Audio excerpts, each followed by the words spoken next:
Support for this podcast comes from the St. Alphonsus Neuroscience Institute, offering technology to provide treatment for neurological, neurosurgical, and neurointerventional conditions. This includes a dedicated neurotrauma ICU for critical care of the brain or spine and a 24/7 stroke team.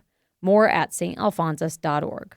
Boise State Public Radio News celebrates the Winter Olympiad in Milan Cortina. There are 232 U.S. Olympians this year competing in 116 events across 16 different sports. NPR is covering the games in Italy and giving context to the world event now through February 22nd. Learn more about what's new this year and follow Team USA with NPR's 2026 Winter Olympics coverage at boisestatepublicradio.org.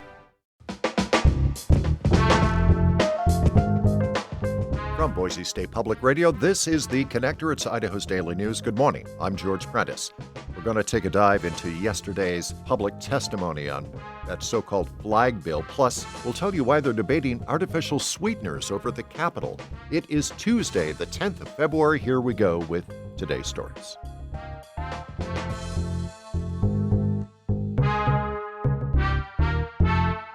At the Capitol, a full house in Committee Room 50 of the East Wing of the State House on Monday.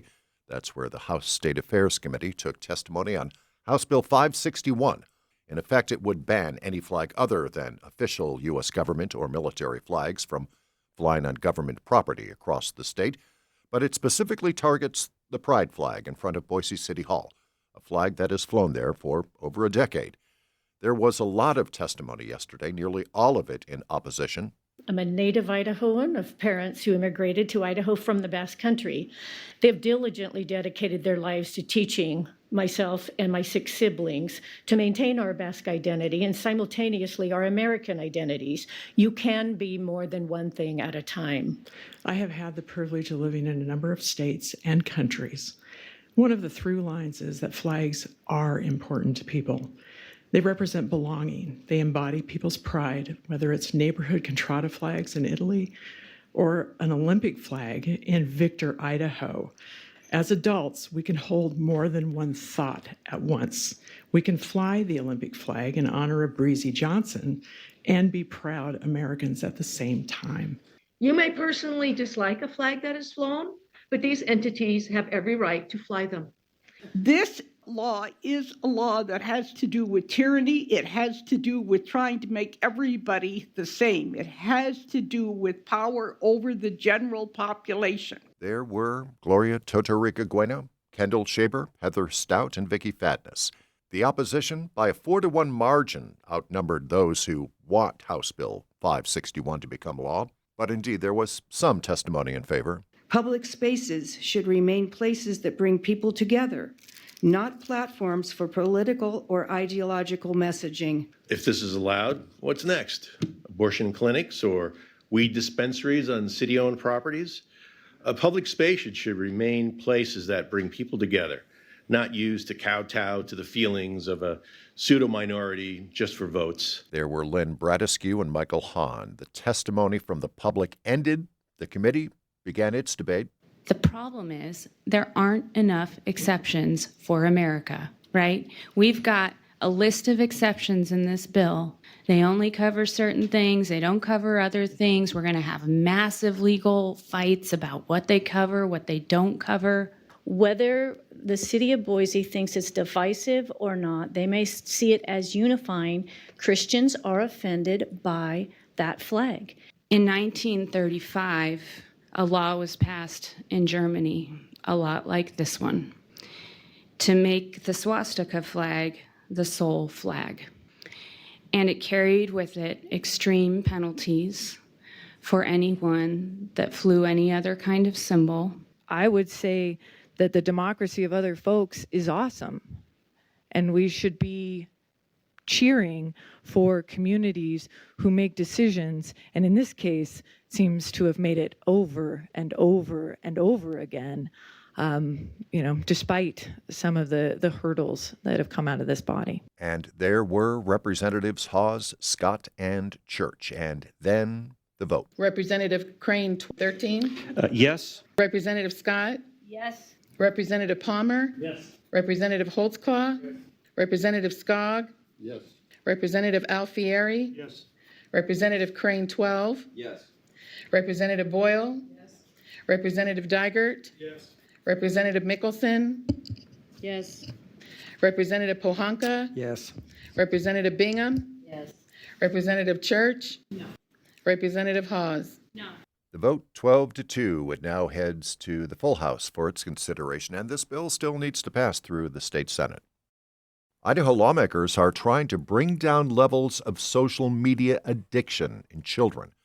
As James Dawson reports, a new bill would impose several new restrictions on some of the world's biggest online brands. If passed into law, social media companies would by default set all privacy settings to their highest levels for children 16 and under.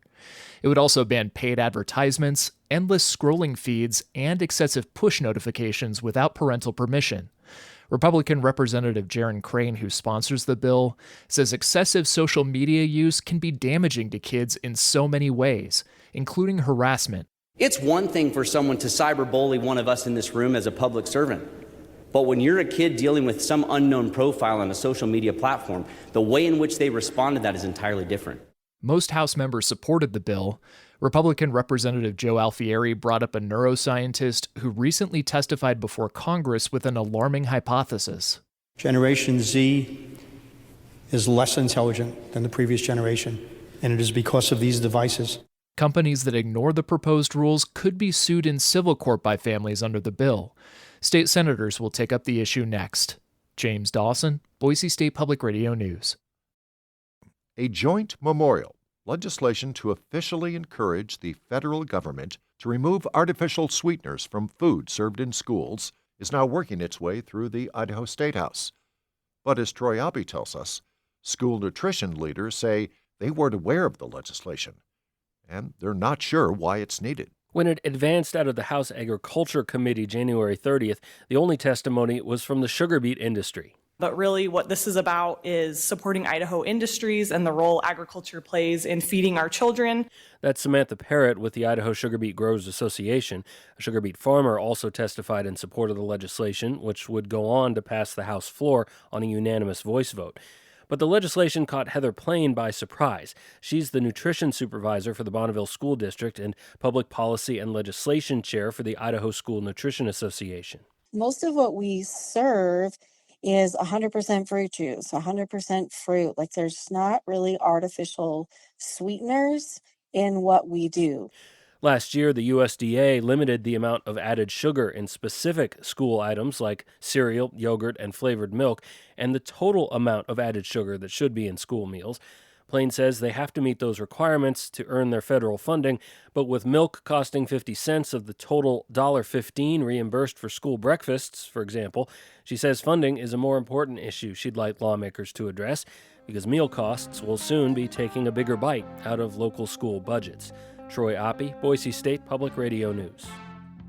And that is it for The Connector. I'm George Prentice. Don't forget to subscribe to our legislative newsletter. It just pops right into your inbox each week. You can subscribe at boisestatepublicradio.org. I'll be back here on Wednesday. Until then, thanks for listening.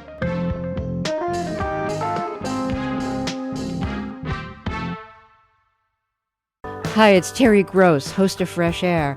Hey, take a break from the 24-hour news cycle with us and listen to long-form interviews with your favorite authors, actors, filmmakers, comedians, and musicians, the people making the art that nourishes us and speaks to our times. So listen to the Fresh Air podcast from NPR and WHYY.